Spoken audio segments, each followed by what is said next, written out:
Évangile de Marc, chapitre 13. Je veille, tu veilles, nous veillons. Je veille, tu veilles, nous veillons. Conjugaison ce soir, n'est-ce pas? Nous rappelons à l'école ce que nous avons appris. Seigneur, je te remercie pour ta parole. Merci pour les évangiles qui sont notre trésor et ce trésor qui vient de ton cœur. Merci pour le Saint-Esprit qui a inspiré ces propos qui nous parviennent encore aujourd'hui. Seigneur, que ta parole puisse toucher notre âme, notre cœur, notre corps aussi, parce que tu l'as envoyé pour nous guérir et nous ouvrir les yeux. Amen. Amen, amen. Avant de parler de ce sujet, je voulais juste vous donner une petite exhortation. Comme ça, je suis tombé cette semaine sur une peinture du XVIIe siècle, du peintre Rembrandt, très connu. Peinture inestimable dans les musées européens. Voilà, et il y en a une qui m'a touché, c'est les pèlerins d'Emmaüs. Je ne sais pas si vous la voyez, enfin, c'est assez facilement trouvable sur Internet, cette image, cette peinture. Il en a fait plusieurs. Et en fait, il s'est posé une question, ce peintre, c'est comment il faut faire. Donc, vous vous rappelez l'épisode, hein, Jésus est ressuscité, puis sur le chemin, il va rencontrer deux disciples, deux pèlerins, qu'on les appelle, qui après vont en direction d'Emmaüs. Et les disciples ne le reconnaissent pas. Ils sont aveuglés, spirituellement parlant. Pourtant, ils ont Jésus devant eux, comme ça, et Jésus commence à ouvrir les Écritures et il leur parle de lui et du Messie qui est là devant eux. Mais voilà, ils ne savent pas trop, leur cœur est encore endurci.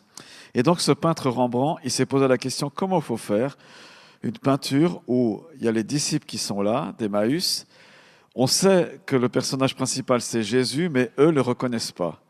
Alors, il a fait plusieurs essais, puis un des essais, je trouve intéressant, c'est qu'on voit Jésus de dos, et le voyant de dos, en fait, nous, on sait que c'est Jésus, mais les disciples ne savent pas. Donc c'est intéressant de retranscrire ça par la peinture, enfin dessiner ça par la peinture. Je pense qu'il a été inspiré à ce moment-là. Et ce tableau est encore là aujourd'hui. Donc Rembrandt, les disciples d'Emmaüs. Jésus a besoin et veut ouvrir nos yeux. Il y a peut-être des choses sur lesquelles nous avons encore les yeux fermés. On va faire un exercice ce soir. J'aimerais que quelqu'un puisse lire le chapitre 13 de Marc tout entier. Alors il est assez long, mais en même temps, en 5 minutes, il devrait être lu. Il y a 37 versets. Alors, est-ce que quelqu'un, on va le lire en 2 fois peut-être, est-ce que quelqu'un peut lire les versets 1 à 19, non, 1 à 20, voilà, on va faire comme ça.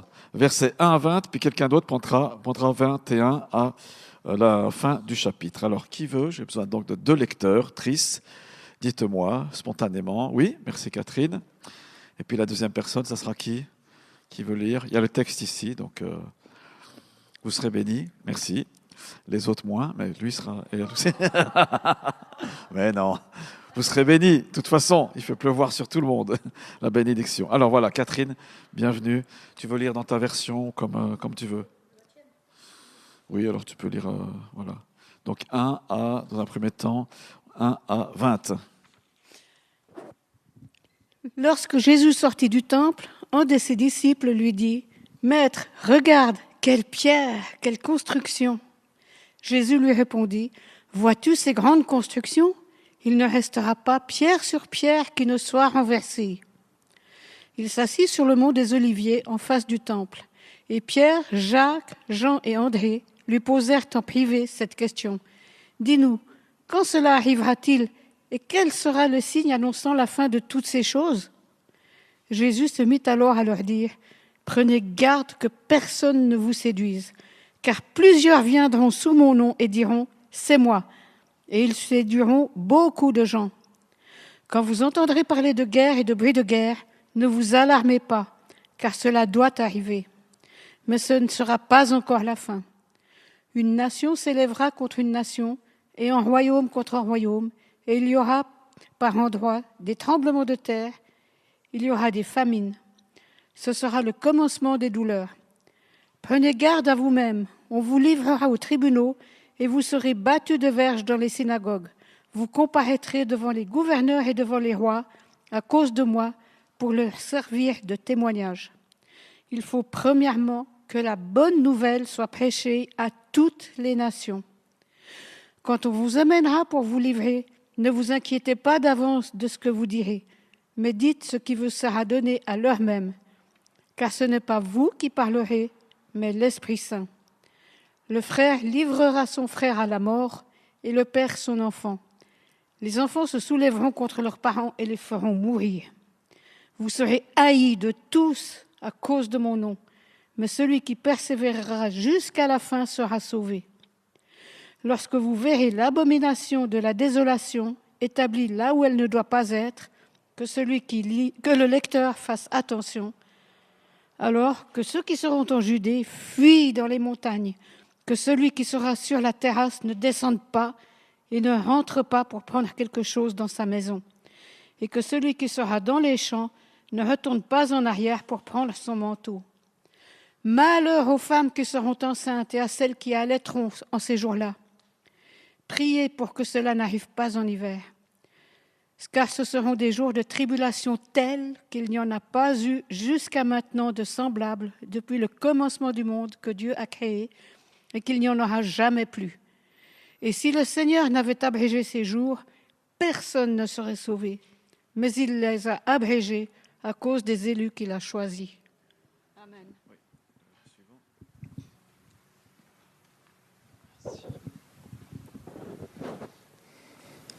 Si quelqu'un vous dit alors, le Christ est ici ou il est là, ne le croyez pas, car il s'élèvera de faux Christ et de faux prophètes. Ils opéreront des signes et des prodiges pour égarer, si possible, les élus. Soyez sur vos gardes, je vous ai tout prédit. Mais dans ces jours, après cette tribulation, le soleil s'obscurcira, la lune ne donnera plus sa clarté. Les étoiles tomberont du ciel et les puissances qui sont dans les cieux seront ébranlées. Alors on verra le Fils de l'homme venir sur les nuées avec beaucoup de puissance et de gloire. Alors il enverra ses anges et rassemblera ses élus des quatre vents, de l'extrémité de la terre jusqu'à l'extrémité du ciel. Recevez l'enseignement de la parabole du figuier. Dès que ses branches deviennent tendres et que les feuilles poussent, vous savez que l'été est proche. De même, vous aussi, quand vous verrez ces choses arriver, sachez que le Fils de l'homme est proche à la porte. En vérité, je vous le dis, cette génération ne passera point que tout cela n'arrive. Le ciel et la terre passeront, mais mes paroles ne passeront point. Pour ce qui est du jour ou de l'heure, personne ne les connaît, pas même les anges dans le ciel, pas même le Fils, mais le Père seul. Prenez garde, veillez et priez, car vous ne savez quand ce sera le moment. Il en sera comme d'un homme qui part en voyage, laisse sa maison, donne pouvoir à ses serviteurs, à chacun sa tâche, et commande au portier de veiller. Veillez donc, car vous ne savez quand viendra le maître de la maison. Car vous ne savez quand viendra le maître de la maison, le soir, ou au milieu de la nuit, ou au chant du coq, ou le matin. Craignez qu'il n'arrive pas à l'improviste et ne vous trouve endormis. Ce que je vous dis, je le dis à tous, veillez. Merci beaucoup, lecteur. Merci ce texte. Je me dis, on ne lit pas souvent des chapitres entiers, mais allons-y franchement. Comme ça nous permet de comprendre, de prendre d'un coup le discours de Jésus. Jésus est là, il est dans l'exercice du prophète. Donc, ils sortent du temple avec les disciples, et puis ils vont en face, ils descendent et ils remontent, ils vont au mont des Oliviers.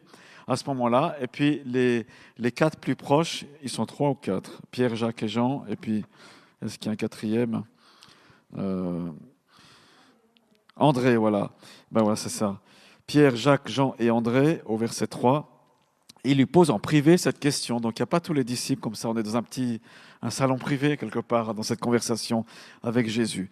Et la question qui les préoccupe, les disciples, elle est ici dans le texte bien souligné, et Jésus va y répondre en 2 temps. Dis-nous quand cela arrivera-t-il et quel sera le signe annonçant la fin de toutes ces choses. Alors, est-ce que les disciples ces 4-là, avaient des bonnes dispositions? On ne sait pas trop, mais quand il y a la question qui dit quand ça va arriver, Jésus, dis-nous un peu, qu'on puisse s'organiser finalement au dernier moment, on sera prêt. C'est un peu ça l'idée. Dans l'être humain, il y a peut-être une fourberie qui est là.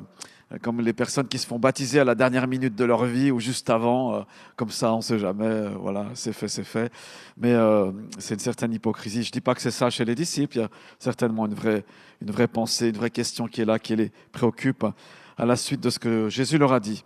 Alors regardons ce texte un peu partie par partie, puis après j'aurai quelques points pour nous encourager justement à veiller. Les disciples admirent la grandeur du temple. C'était le seul bâtiment de l'époque qui était si magnifique, si grand. Le temple de Jérusalem, c'était une splendeur. C'était vraiment, il avait été construit en plusieurs phases. La dernière phase, la plus belle, c'était au temps d'Hérode. Donc c'est ce qu'on appelle le temple d'Hérode, même si c'est Salomon qui avait posé les fondations. Et c'est ce temple d'Hérode qui était une splendeur extraordinaire. On en a encore aujourd'hui quelques pierres à Jérusalem qui sont appelées le Kotel, dans la vieille ville. Et Jésus, pourtant, malgré cette magnificence de temple, annonce sa destruction totale. Il dit même, il ne restera pas pierre sur pierre. Il n'y aura plus rien. Il y a de quoi être interloqué, n'est-ce pas? Je ne sais pas quel est le plus beau bâtiment de Genève, mais si on disait la cathédrale, par exemple, tu vois, dans quelques temps, il ne va plus rien rester. Oh, mais non, tu te trompes, etc. C'est notre joyau, la Sainte Cathédrale, Saint-Pierre. Eh bien, non, il ne restera plus rien. Par exemple, cette parole s'est accomplie littéralement en l'an 70, lorsque les Romains ont envahi Jérusalem suite à une sédition, une révolte qui était là. Eh bien, ça s'est mal passé parce que les Romains aimaient la Pax Romana, donc il fallait que l'Empire soit sous la paix, et tout ce qui était un cheveu plus grand que César, eh bien, passait à la trappe avec la violence qu'on le connaît. Donc, l'an 33 peut-être, Jésus prophétise là à peu près, et puis moins de 40 ans après, donc ce temple va être complètement détruit, saccagé, et les objets précieux de ce temple seront amenés à Jérusalem par les soldats romains qui vont... on a cet épisode parce qu'il y a un retable qui a été gravé de ça. Donc il y a les épisodes où on voit les Romains qui emportent le chandelier qui était dans le temple, ouvrage magnifique, jusqu'à Rome. Donc tout a été détruit, la nation a été pillée, plus rien n'est resté, et les Juifs ont quitté cette terre jusqu'en 1948, donc presque 2000 ans, sans nation pour les Juifs. Donc ce que Jésus a prophétisé là s'est accompli littéralement. Versets 3 et 4, il est dit qu'ils sont sur les monts des Oliviers. Donc il y a les 4 disciples qui demandent à Jésus cette question. Leur question concerne la destruction du temple, ça les secoue parce que c'est quand même le joyau de la nation, mais aussi implicitement la fin des temps. Et Jésus répond à ces 2 questions. Donc oui, ce temple va être détruit, je confirme. Et puis à la fin des temps, tout à la fin, quand il y aura des grands bouleversements planétaires, eh bien les choses vont se passer de manière similaire. Versets 5 à 6, Jésus met en garde contre les faux Christ.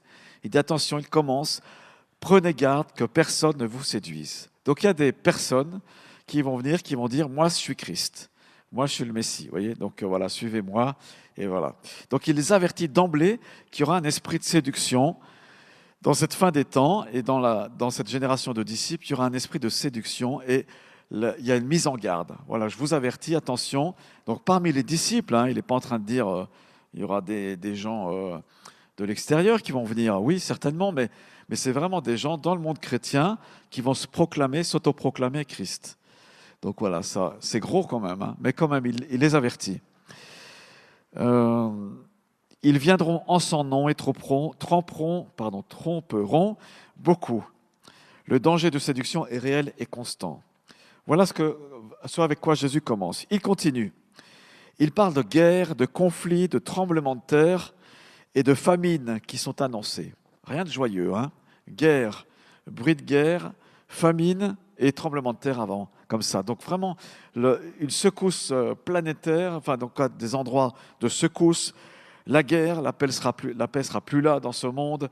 Ça va secouer dans tous les sens, des guerres et des bruits de guerre. On dirait 2026, presque. Enfin oui, quasi. On y est. Marc 13, 9. Les croyants seront persécutés. Alors en même temps que ça, grande persécution qui sera là, et au point que les chrétiens seront, à cause de leur foi, traduits devant les autorités, et ils seront même condamnés, ils seront même torturés, nous dit le texte. Donc rien de très agréable. Jésus, ton évangile me fait peur. Je ne sais pas vous, mais c'est quand même assez inquiétant tout ça. Mais Jésus le dit, il avertit sans compromission parce que lui, dans quelques jours, il va vivre ça. Arrêté, torturé, faussement jugé, condamné à mort, etc. Il a vécu ça avant nous, avant tous les chrétiens. Verset 10. Néanmoins, la mission doit demeurer. L'évangile doit être annoncé à toutes les nations. Ok, on est à Jérusalem, on est au Mont des Oliviers. Vous allez annoncer l'évangile, rappelez-vous la mission. Il faut être focus sur cet objectif-là. L'Église, les apôtres doivent annoncer la bonne nouvelle à toutes les nations, même si c'est difficile, même s'il y a la persécution. C'est leur mission. Et cette mission continue malgré les persécutions. Voilà, Dieu est souverain, même s'il y a des persécutions et des choses terribles qui sont là. Il veut que son message atteigne toutes les nations, tous les peuples, toutes les générations aussi. On est partant pour ça ? Oui, annoncer l'évangile, un peu moins la persécution, mais ça fait partie du lot. Il y a toujours eu dans l'histoire de l'Église des temps difficiles. Ça fait partie, c'est comme ça. Il y a des temps plus faciles et il y a des temps de persécution et délicats. Alors soyons prêts parce que Jésus va nous donner un équipement dans ce texte. Lors des procès, verset 11, les croyants ne doivent pas s'inquiéter. Waouh. Jésus annonce le pire et il nous dit, vous inquiétez pas. C'est opposé tout ça, hein. Mais le Saint-Esprit qui nous est donné, qui est donné aux croyants, aux apôtres, etc., ce Saint-Esprit-là, il va leur donner des paroles à dire. Et même si on n'est pas dans des temps de persécution, le Saint-Esprit est là, il veut t'apprendre, il veut nous apprendre à parler au nom de Jésus. Il veut nous apprendre à recevoir les mots qui viennent de lui. Trop souvent, on fait sa propre défense, hein, où on se justifie soit dans notre foi, soit dans les comportements les uns avec les autres. Il n'y a pas besoin. Le Saint-Esprit, il est là, il veut nous apprendre à jamais nous inquiéter, plus jamais. Laisser la crainte ou l'inquiétude dominer. Mais laissez l'Esprit de Dieu. Il ne dit pas que c'est facile, il dit au contraire que ce sera difficile, mais lui a vécu cela. Même sur la croix, les 7 paroles que Jésus donne sont inspirées par le Saint-Esprit. Même là, eh bien, il fait l'effort, à quelque part, de laisser son humanité ne pas dominer, même les souffrances, mais de laisser l'Esprit Saint parler à travers sa bouche. Il est l'exemple parfait. Ensuite, un verset 14 qui est un peu mystérieux, il parle de l'abomination de la désolation. Alors, c'est une expression qui se trouve dans le livre du prophète Daniel. Daniel, prophète, annonce quelque chose qui va se passer. Il est en train de dire qu'à un moment donné, il va y avoir le pire du pire qui se produira dans le lieu saint. Qu'est-ce que c'est le pire du pire ? Eh bien, les historiens, les commentateurs sont d'accord pour dire qu'il s'est passé plusieurs fois, mais notamment une fois, au temps des Romains, le pire du pire, c'est-à-dire des païens qui rentrent dans le lieu très saint. Des Romains qui rentrent là, jamais ils n'auraient dû poser le pied à cet endroit-là, parce qu'ils sont pas du peuple de Dieu. Donc, vous savez, il y a la séparation dans le judaïsme. Il y a les uns et il y a nous, d'accord ? Il y a les autres et nous plutôt. Et nous, on est mieux. Donc voilà, ça c'est le pire du pire. Il y a eu un événement avant la venue de Jésus qui a été aussi une abomination.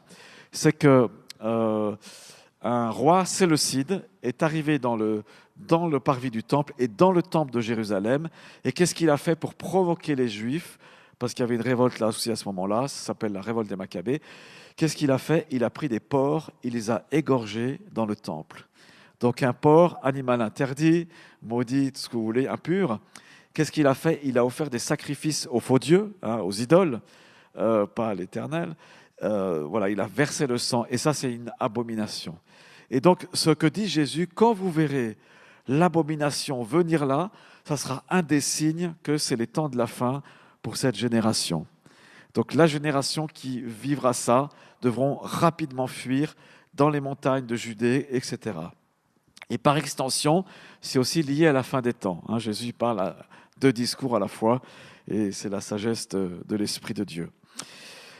Voilà, donc on a eu ce signe en l'an 70 du 1er siècle, où le temple a été détruit et les Romains sont rentrés de là. C'était l'abomination à ce moment-là de cette génération et le temple n'a pas été reconstruit depuis.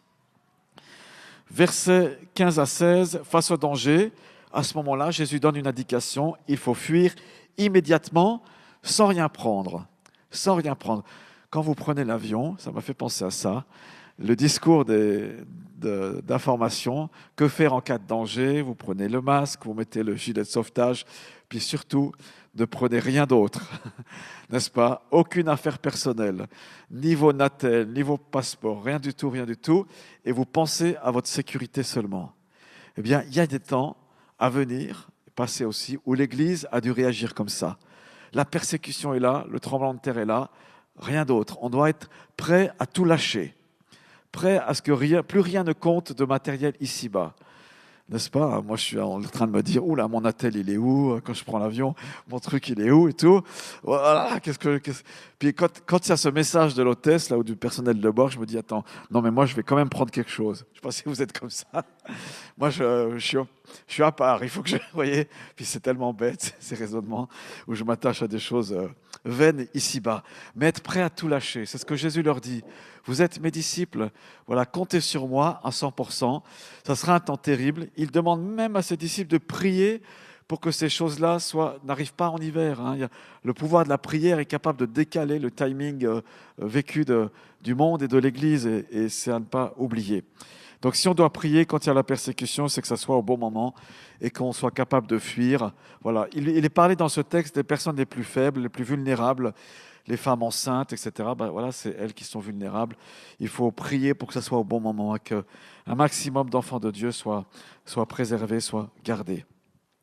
Donc la mission des chrétiens, des disciples ici, c'est de prier afin que la fuite ne soit pas rendue plus difficile si on ne prie pas. Versets 19 à 20, une tribulation sans précédent surviendra, mais Dieu a le contrôle de cela, puisque, versets 19 à 20, il va en limiter la durée. Dieu est au contrôle. On se pose la question, mais pourquoi? Non, ce n'est pas la bonne question. On sait que le sceptre des méchants, comme dit un texte des psaumes, le sceptre des méchants, il ne va pas aller plus loin, n'est-ce pas?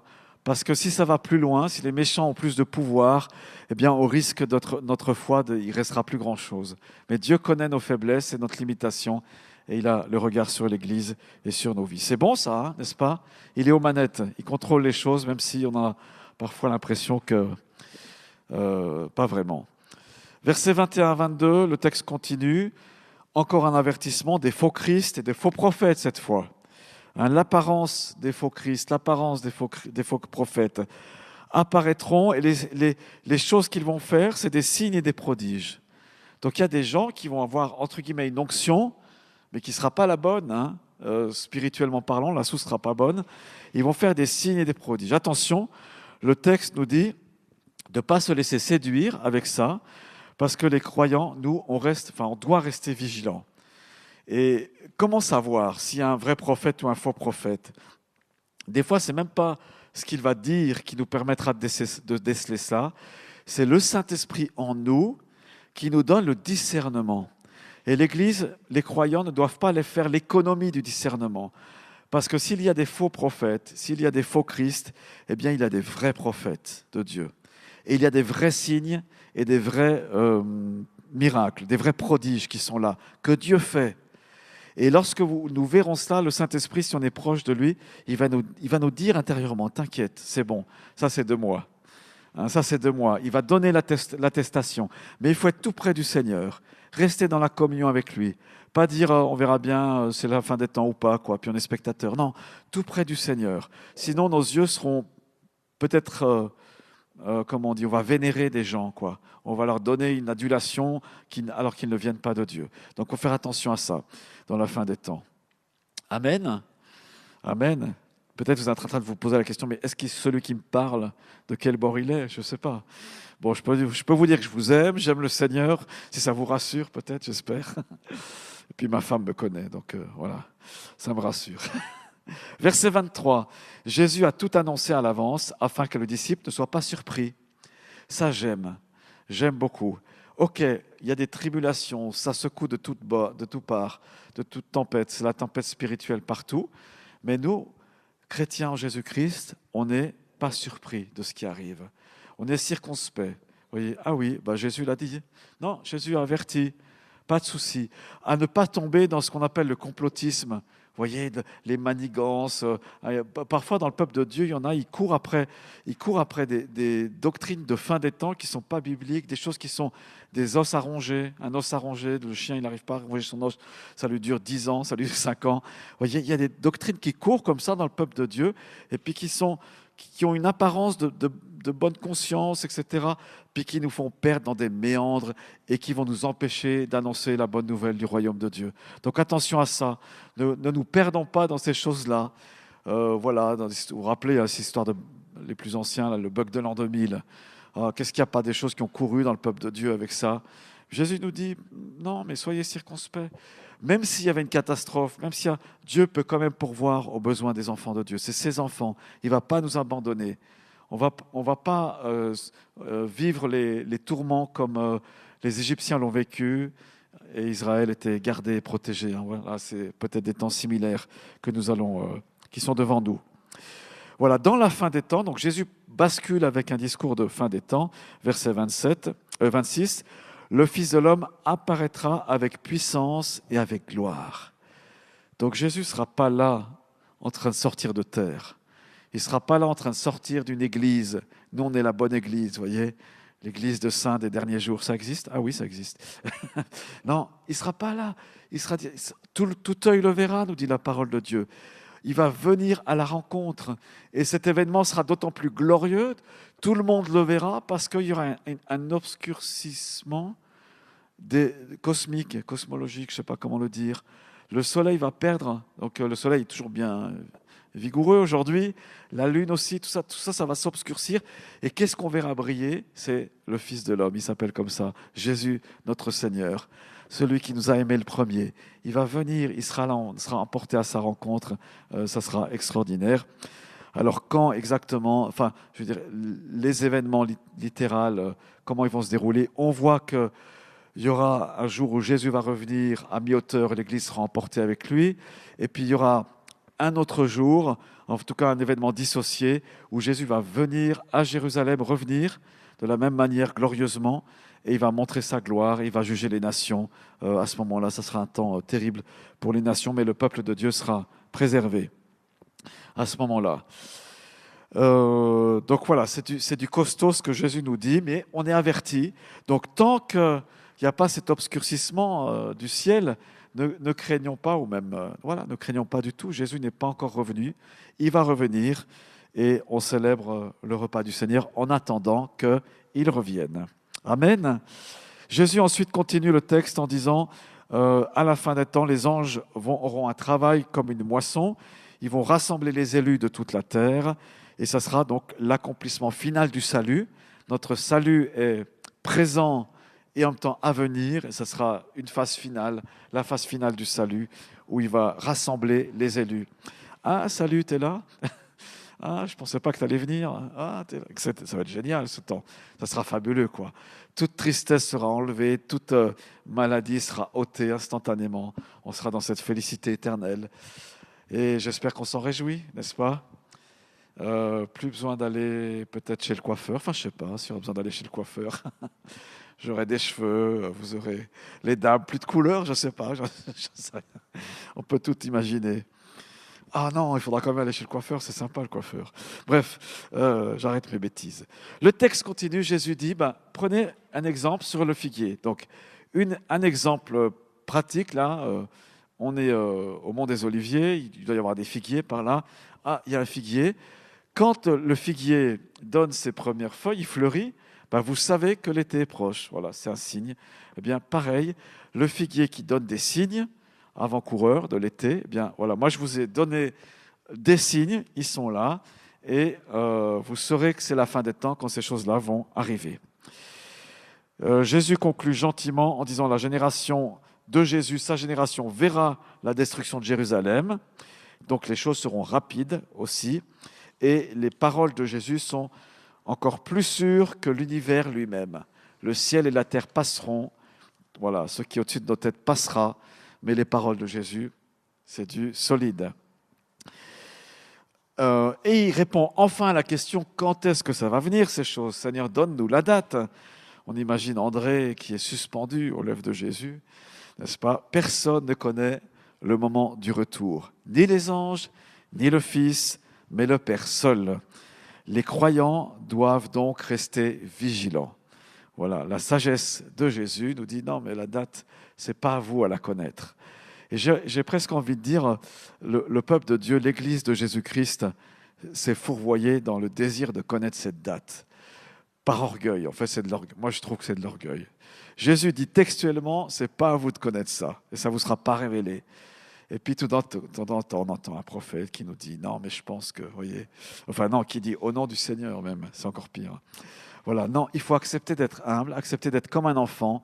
On ne connaît pas la date, voilà, mais on sait que ça se fera, on sait que les choses arrivent. Verset 34-36, le Seigneur est comparé à un maître absent, donc une deuxième parabole. Chaque serviteur a une tâche et doit rester éveillé. C'est l'éveil. Pardon. Donc le Seigneur est comparé à un maître absent. Le Seigneur, oui, il règne dans les cieux, Jésus notre Seigneur. Et chaque serviteur, vous et moi, on est appelé à une tâche et on doit rester éveillé, c'est-à-dire éveillé spirituellement. C'est pas qu'il faut pas se reposer, c'est pas qu'il faut bien gérer nos vies, mais on doit rester vigilant dans nos vies parce que ces choses-là sont proches. Jésus termine en disant l'appel final est universel, tous les croyants doivent veiller constamment. Il y a un besoin de peuple de Dieu d'être en éveil, n'est-ce pas? Pourquoi? Parce qu'il y a des phases où on s'endort, on a la tendance à s'endormir. Jésus en donne plus loin la raison. L'esprit est bien disposé, donc notre esprit est bien disposé, mais la chair est faible. Voilà, c'est pas elle qui doit prendre le dessus. Est-ce que ça va? Oui? Donc je n'ai pas encore donné mes points, là. J'ai juste survolé avec vous le texte pour qu'on puisse bien le saisir. Donc mon message, il est là en train de nous dire, de la part de Jésus, donc veillez.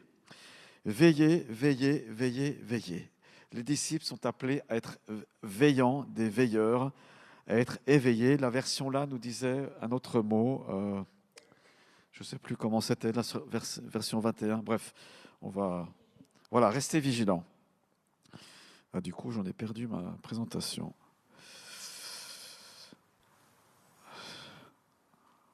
Ah non, mince. Voilà, j'y suis. Voilà, on pourrait dire en fait que la conclusion de Jésus, avec ce verbe veiller, comme ça je vous ai averti, vous êtes appelés à veiller, les disciples, les apôtres, et nous aujourd'hui, eh bien, il nous donne dans tous les versets du chapitre 13 en quoi ça consiste d'être des veilleurs. Finalement, Jésus, qu'est-ce que tu veux nous dire?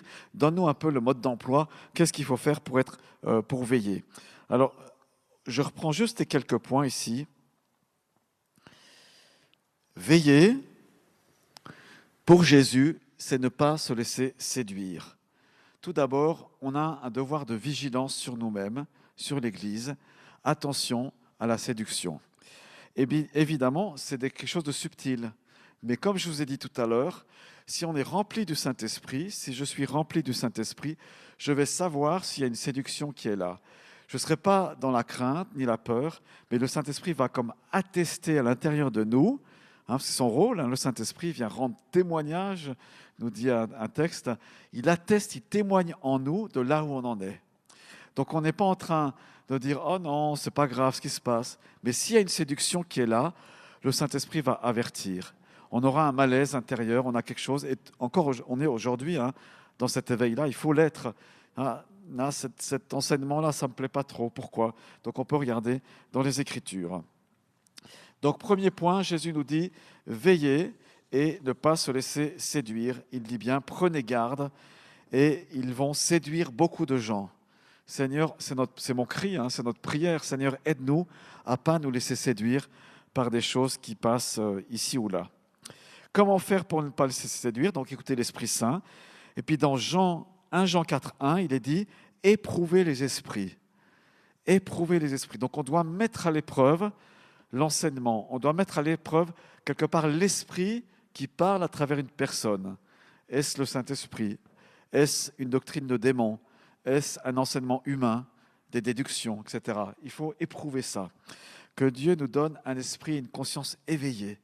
On en a besoin. Ne vous reposez pas seulement sur les pasteurs. Ne vous reposez pas, mais vous, reposez-vous, chacun de nous, reposons-nous sur l'Esprit Saint. Amen. Voilà, deuxième point, ça j'aime bien, veiller, c'est ne pas paniquer. Pas de panique, n'est-ce pas? Le bateau coule, pas de panique. La terre tremble, pas de panique. Il est sympa, Jésus. Mais il continue, il dit, vous entendrez parler de guerre, de bruit de guerre, ne soyez pas troublés. Il faut que ces choses arrivent. Elles sont, voilà, c'est une nécessité. Il dit même, c'est pas encore la fin, mais c'est le début de la fin. C'est comme les douleurs de l'enfantement. Vous voyez, c'est semblable à un temps de cri. Qu'est-ce qu'il faut dire? Enfin, je connais pas, je suis pas une femme. Mais c'est voilà, ces choses qui sont saccadées, qui sont là, c'est normal. Quelle attitude avoir dans ce moment-là? Eh bien, choisir la prière. Dans la prière, on a un refuge extraordinaire. Le nom de Jésus, le nom de l'Éternel, c'est une tour forte. Oui, panique à bord. Quand on regarde le TJ, c'est quand même violent, quoi, plus que violent même. On peut être inquiet comme ça. Alors il y a des chrétiens qui disent, moi je regarde jamais les nouvelles parce que voilà, pour différentes raisons. Et puis on met le prétexte que c'est le monde, etc. Non, je pense que de temps en temps, ça vaut la peine de regarder les nouvelles. Ou si vous êtes trop pris par les images, vous lisez de temps en temps voilà, n'importe quel journal de nouvelles. Je pense que c'est bien, c'est mon avis, de se tenir au courant quand même, de regarder et de transformer ça en prière. Et ça, c'est trop bien, parce que dans la prière, on peut avoir une paix qui s'installe, la paix de Christ, qui nous dit pas de panique. Et même, ne vous inquiétez de rien. Donc, première chose, ne pas se laisser séduire, donc écouter l'Esprit Saint. Deuxième chose, pas paniquer, donc prier. Troisième point pour Jésus, la priorité, annoncer le message de la bonne nouvelle. Il ne faut pas construire des murs dans lesquels on se réfugie, mais simplement continuer à avancer et dire non, j'ai une mission. Demain, lundi, combien? 30? Ah yes. 1er avril, poisson d'avril bientôt, j'annonce l'évangile. Amen. D'accord? Annoncez ce message. Seigneur, mets sur ma route des personnes qui ont besoin d'un témoignage chrétien. Et puis le Seigneur, vous le savez, le fait. Des fois, ça nous aide aussi à sortir de nous-mêmes et puis à pas être dans l'inquiétude, puis dire waouh, ce message de l'évangile est quand même génial, quoi. Il touche les cœurs. C'est la puissance de Dieu pour le salut de quiconque croit. Romains 1, verset 16. Amen. Donc, il y a une mission, annoncer l'évangile, participer à l'annonce de l'évangile par nos dons, nos offrandes, voilà, traduction de la Bible, etc., soutenir des ministères d'évangélistes, par exemple. Oui, cette semaine, Seigneur, fais-nous parler de toi à quelqu'un. Quelqu'un peut être sur notre route et on veut demander à ça au Seigneur. L'apôtre Paul sentait cette urgence dans son âme d'évangéliste. Malheur à moi si je n'annonce pas l'évangile. Il y avait cette dualité en lui. Si je me repose et que je n'annonce pas l'évangile, voilà, il y a quelque chose qui ne va pas. Quatrième point, veiller. Donc on a dit veiller, c'est ne pas se laisser séduire, annoncer l'évangile, ne pas paniquer, dans le bon ordre, excusez-moi. Veiller, c'est rester fidèle dans l'épreuve. Rester fidèle dans l'épreuve. Anne, reste fidèle dans l'épreuve. D'accord? Catherine, reste fidèle dans l'épreuve. Et vous tous, et nous tous, restons fidèles dans l'épreuve. On a envie de tout lâcher dans l'épreuve. D'accord? On a envie de lâcher le service dans l'église, on a envie de... Voilà, c'est normal, c'est humain, on a envie de dire. Mais Jésus nous dit, persévère, reste fidèle jusqu'au bout. Important pour Jésus. Je reste fidèle même si cela me coûte. Sois fidèle, dit la Bible, jusqu'à la mort. Point 5. Veiller, c'est discerner l'urgence. C'est discerner l'urgence. Discerner l'urgence. Imaginez, vous êtes sur un champ de bataille, mais en retrait. Donc il y a le front, et puis il y a le retrait où les soldats se reposent après avoir combattu, où il y a le quartier général avec les officiers, etc. Imaginez ça. Vous dites, ah non, mais moi je vais rester toujours en arrière. Mais les généraux, ils te disent, non, là il faut aller au front. Non, mais là je fais quand même la guerre. Puis le front, il est là. Donc la Bible, elle nous dit, mais quand c'est le moment de batailler, il faut y aller franchement. Dans la prière, quand il faut combattre, il faut y aller. Quand tu dois te reposer, tu te reposes. Mais quand c'est le moment d'y aller, il ne faut pas inverser les choses. Vous voyez l'idée? Il y a le combat de la prière, mais il y a aussi une audace où, en tant que chrétien, il faut se tenir debout face à nos valeurs. On a le droit de combattre pour nos valeurs, c'est important. Mais là, le texte nous dit, alors que ceux qui sont en Judée fuient dans les montagnes. Donc il y a des situations où c'est l'urgence, quoi. Il faut faire quelque chose, il faut sortir, il faut quitter, quitte à quitter sa maison, voilà, aller jusque-là. Et ne pas tergiverser avec le Seigneur Jésus. Ne pas tergiverser. Seigneur, est-ce que c'est bien toi qui parles, etc. Quand il parle, il faut y aller. Au pire, si on se trompe, pas grave, d'accord? Mais le Seigneur, quand il donne un ordre, il sait se faire entendre. Être prêt à renoncer à tout ce que Dieu pourra nous montrer qu'il faut abandonner. Est-ce qu'aujourd'hui, il y a quelque chose que je dois abandonner? Je suis trop attaché à ceci, à cela, à cette personne. Oui, il y a un examen permanent, finalement, en tant que chrétien à faire. Le renoncement. J'entendais à la télévision, je suis tombé dessus par hasard. En France, il y a une commission qui s'appelle comme ça, je crois, de l'Assemblée nationale. Ils interrogent des personnes, voilà, pendant des heures sur un sujet ou un autre. Puis il y avait une personne qui était interrogée, qui a dit: moi, je suis chrétien. Un grand patron en France, là, il dit: moi, je suis chrétien, etc. Et il disait, donc il gère des millions, peut-être des milliards même.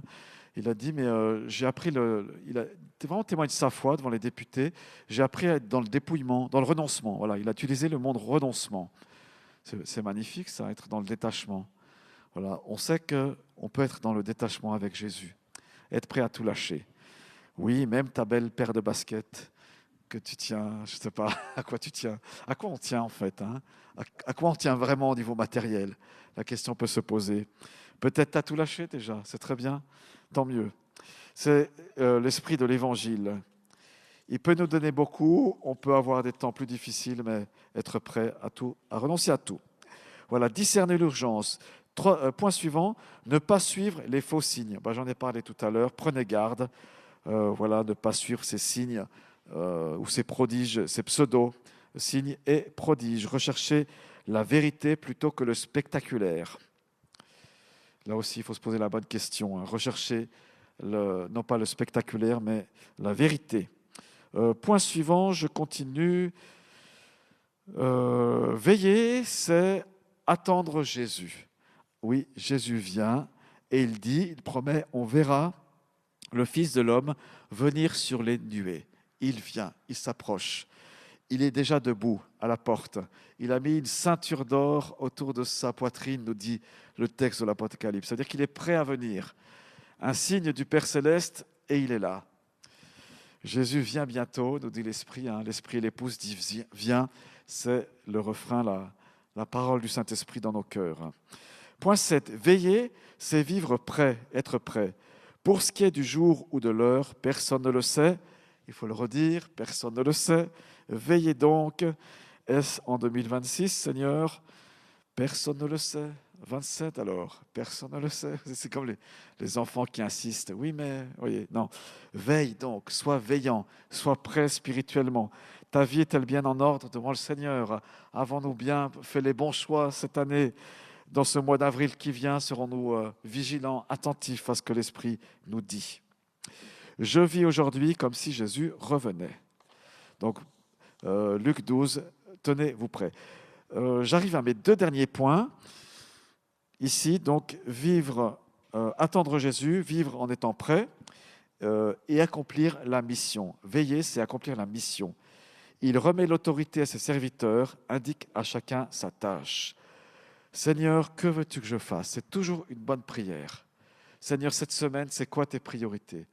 Dans mon travail, qu'est-ce que tu mets? Parle-moi, parle-moi. Ne faisons pas l'économie de chercher la volonté de Dieu. C'est important.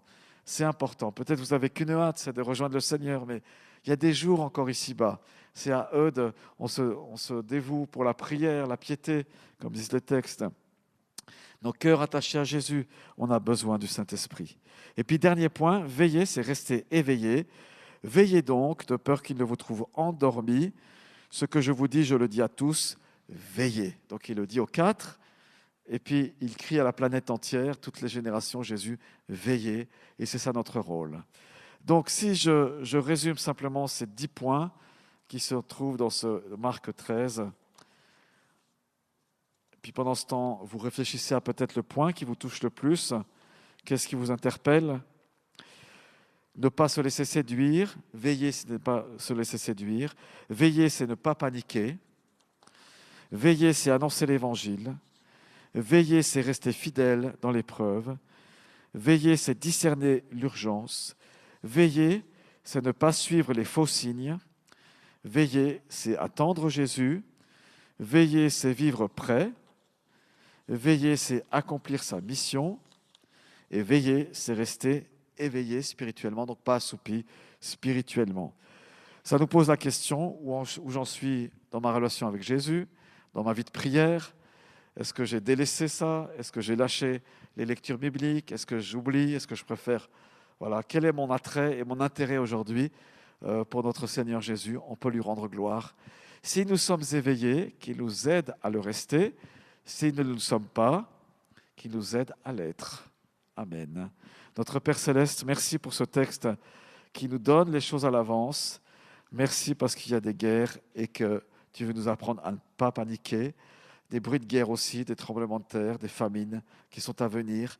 Mais tu nous invites à rester fermes, inébranlables dans notre foi et notre communion avec toi.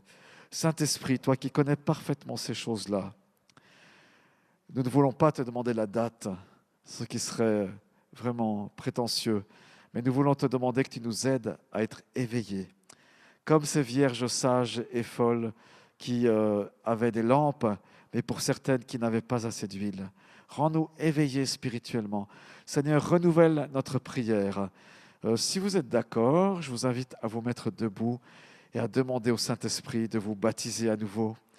Comme dit le texte, ils furent tous remplis du Saint-Esprit, c'est-à-dire à nouveau remplis du Saint-Esprit. Acte 4. Si vous êtes baptisés du Saint-Esprit, eh bien, alimentez cette source en étant connectés à Jésus. Alléluia. Prions, recevons l'Esprit Saint qui va nous tenir éveillés, nous tenir attentifs, nous donner la force et la foi, peut-être de passer 1 heure en prière, 2, une demi-nuit de prière ou plus, que le Saint-Esprit nous inspire. Ô Saint-Esprit, tu es l'Esprit de prière. Tu nous apprends à prier en tant qu'Église. Merci de renouveler notre foi, notre espérance. Merci de nous aider à ne pas ou plus nous assoupir. Au nom de Jésus-Christ, Seigneur, viens, Saint-Esprit, dans ces instants. Ravive la flamme de nos vies. Ravive le feu de l'Esprit en nous. Ravive la passion pour le royaume de Dieu et l'annonce de l'Évangile. Remets-nous de ce désir et de ce feu pour annoncer ton message cette semaine, dans ces temps de Pâques. Seigneur, rends-nous bien disposés. Donne-nous la sagesse des temps. Fais-nous la grâce, Seigneur, d'entendre ta voix, de discerner les choses de la fin des temps, sans panique, sans crainte, sans céder à l'esprit de folie de ce monde, mais en étant attaché à toi, Seigneur Jésus-Christ. Merci, Seigneur Jésus. Merci, Seigneur Jésus. Ta parole nous dit, réveille-toi, toi qui dors. Eh bien, c'est à nous de nous réveiller, Seigneur. Nous voulons nous réveiller, mais aussi réveille-nous, Seigneur. Éveille notre esprit par la puissance de ta grâce. Merci, notre Dieu. Merci, Jésus. Alléluia. Recevez, accueillez le souffle de l'Esprit Saint ce soir. Il est là. Il nous fait du bien. Il fait du bien à son peuple. Il nous donne la paix là où on a été troublé. Il nous restaure, nous guérit. Alléluia. Merci Seigneur. Seigneur, rappelle-nous la mission, l'importance de la mission. Rappelle-nous, montre-nous le mode opératoire en 2026, ce que nous sommes appelés à faire en Église, au nom de Jésus.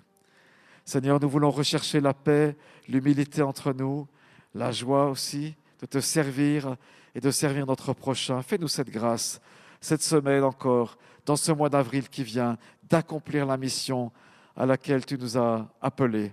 Au nom de Jésus-Christ. Merci Seigneur. Merci Jésus. Merci Jésus. Écoutons l'Esprit Saint. Travaillons cachons nos craintes, mettons de côté nos craintes, nos peurs.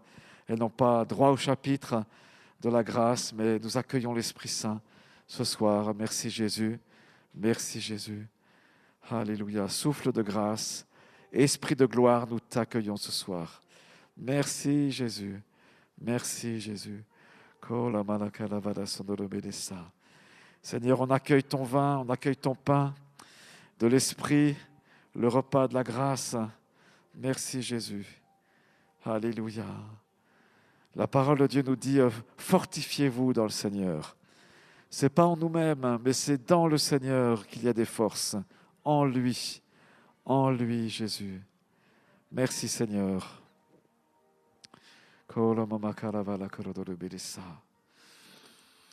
Je vois une personne parmi nous qui en ce moment et pour un temps encore est comme piquée par des épées comme ça. Il y a des épées qui la piquent, cette personne. C'est une souffrance. Et je crois même que cette personne, elle a demandé au Seigneur d'enlever ses épées. Et le Seigneur n'a pas fait jusqu'à présent. Mais c'est comme voulu. Ce temps de souffrance dans lequel tu passes, il est voulu de Dieu. Non pas pour que tu souffres, mais parce qu'il y a une autre finalité. Il y a une finalité que le Seigneur a préparée d'avance.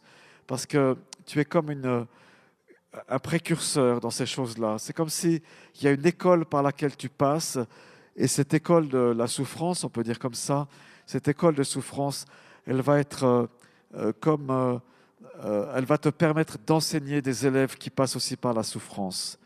Tu vas être comme un maître qui va enseigner les choses parce qu'elles auront été vécues. Et ça sonnera vrai.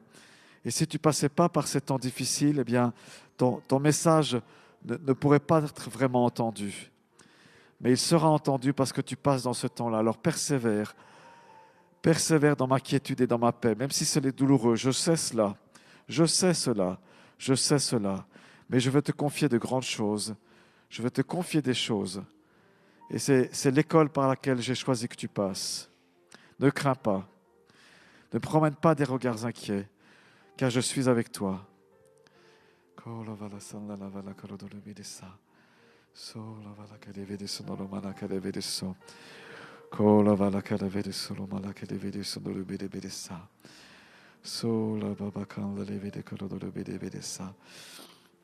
Et en même temps qu'il y a ces épées, il y a la guérison en même temps. Tu peux t'approcher de moi et trouver la guérison. C'est pas séparé. La souffrance de mon royaume et la guérison de mon royaume, tu peux les avoir ensemble. Tu as part à la consolation de Christ. Tu as part à la consolation de Christ.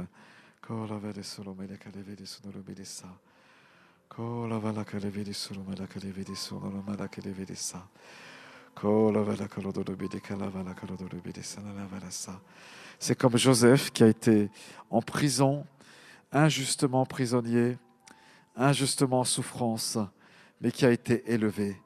Et le temps de l'élévation, c'est dans les mains de Dieu. Ne cherche pas à t'élever toi-même. Reste dans cette situation. Je suis là. Je veille sur toi. Je veille sur toi.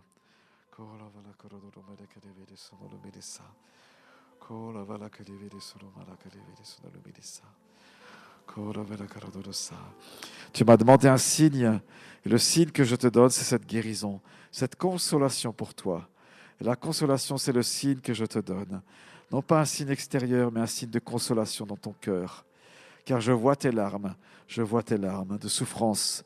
C'est ton Gethsémané, c'est ton jardin de douleur. Mais le jardin de douleur, il y avait la consolation d'un ange. Il y avait les anges qui ont servi à ce moment-là. Tu as part à la douleur, mais tu as part à la consolation en Jésus-Christ.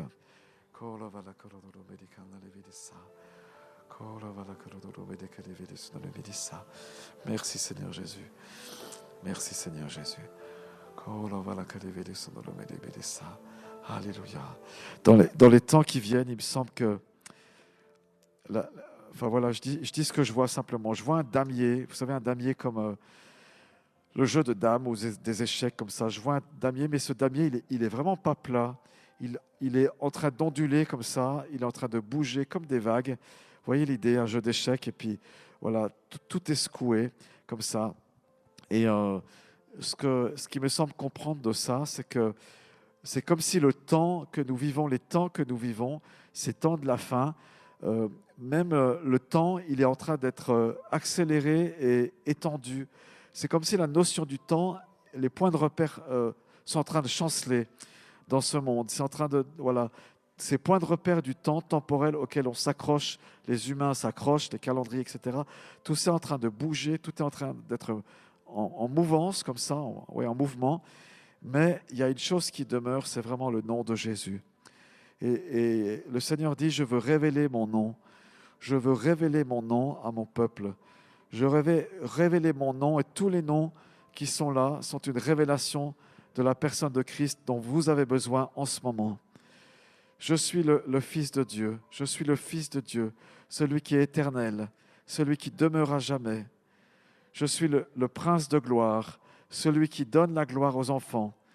Car ma parole dit, si vous êtes outragés, humiliés pour le nom de Dieu, l'Esprit de gloire repose sur vous. Il y a vraiment cette dimension pour les enfants de Dieu supérieure, qui est comme hors du temps, qui est séparée du calendrier humain, on va dire comme ça. Il y a une grâce spéciale sur l'Église de Christ. Persécutée, oui, mais elle n'est pas détruite. Elle n'est pas à terre. Dieu la relève. Dieu la relève.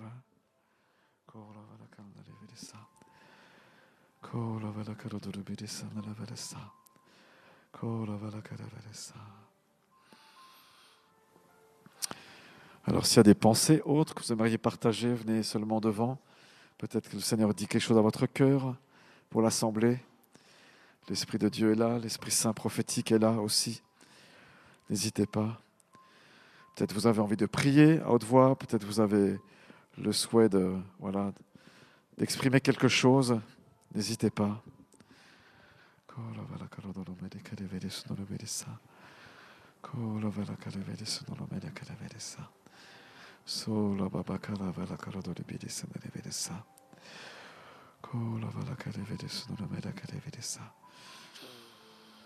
Merci Jésus, merci Jésus.